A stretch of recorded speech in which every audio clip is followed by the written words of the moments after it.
Guys, U K ഇമിഗ്രൻസിന് തിരിച്ചടിയായിക്കൊണ്ട് പുതിയ home secretary Shabana മഹബൂബിൻ്റെ പുതിയ law അനുസരിച്ച് യു കെയിലെ 50 വർഷത്തിനിടെയുള്ള ടഫസ്റ്റ് ലോ ആണെന്നാണ് പറയപ്പെടുന്നത്. സോ ഇങ്ങനെയാണ് ലോ വരുന്നത്. 2022 തൊട്ട് 2024 വരെ വന്നിട്ടുള്ള ലോ പ്രൊഫൈൽ ജോലിക്കാർ അല്ലെങ്കിൽ ഹെൽത്ത് കെയർസ് അല്ലെങ്കിൽ സോഷ്യൽ കെയർസ് ഏകദേശം 15 വർഷം കാത്തിരുന്നാൽ മാത്രമേ ഉള്ളൂ. അവരുടെ ഡിപ്പെൻഡൻ്റ് ഉൾപ്പെടെ 15 വർഷം കാത്തിരുന്നാൽ മാത്രമേ അവർക്ക് PR ലഭിക്കുകയുള്ളൂ. ഇത് ഏകദേശം 6,16,000 പേരോളം ഉണ്ടെന്നാണ് പറയുന്നത്. അതുപോലെ ലീഗലി വന്നിട്ടുള്ള മിഗ്രൻസ്, അതായത് യുക്രൈൻ വാറിലൊക്കെ ആളുകളെ എടുത്തിട്ടുള്ള പോലെ അല്ലെങ്കിൽ യൂറോപ്പ് യൂണിയനിൽ നിന്നൊക്കെ ലീഗലായിട്ട് യു കെയിൽ വന്നിട്ട് ഗവൺമെൻറ് അപ്രൂവ്ഡ് മൈഗ്രൻസ് ആയിട്ട്, അതായത് ടാക്സ് ബെനിഫിറ്റ് അല്ലെങ്കിൽ യു കെ ഗവൺമെൻറ്റിൻ്റെ ബെനിഫിറ്റ്സ് ഒക്കെ കിട്ടിക്കൊണ്ടിരിക്കുന്ന ആൾക്കാർക്ക് ഏകദേശം 20 വർഷം കാത്തിരുന്നാൽ മാത്രമേ PR കിട്ടത്തുള്ളൂ.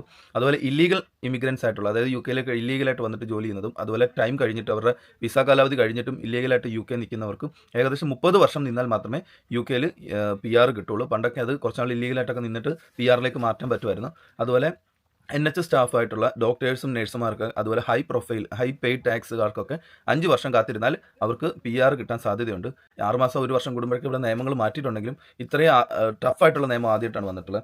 അതുപോലെ ഏകദേശം 1.6 മില്യൺ ആളുകളുടെ അധിക വരവോടുകൂടിയാണ് ഇത്രയും ടഫസ്റ്റ് നിയമം കൊണ്ടുവരാൻ അവർ ബാധ്യതയായെന്നാണ് പറയപ്പെടുന്നത്. ഇനി വരും സ്പ്രിങ്ങോടുകൂടി ഇതെല്ലാം പ്രാബല്യത്തിൽ വരുവാനാണ് നിലവിൽ പറഞ്ഞിട്ടുള്ളത്. പിന്നെ പെറ്റീഷൻ സൈൻ ചെയ്തതൊക്കെ ഇനി എന്താകും, അതോ വരും ദിവസങ്ങളിൽ നിയമത്തിന് വല്ല മാറ്റം വരുമോ ഇല്ലയോ എന്നൊന്നും അറിയത്തില്ല. എന്തായാലും ഫുൾ ഡീറ്റെയിൽസ് ഞാൻ HMRC സൈറ്റിൻ്റെ ലിങ്ക് ഈ ഡിസ്ക്രിപ്ഷനിൽ കൊടുത്തേക്കാം, അല്ലെങ്കിൽ HMRC സൈറ്റിൽ നിങ്ങൾക്ക് കയറി നോക്കാവുന്നതാണ്. Okay, bye, thank U.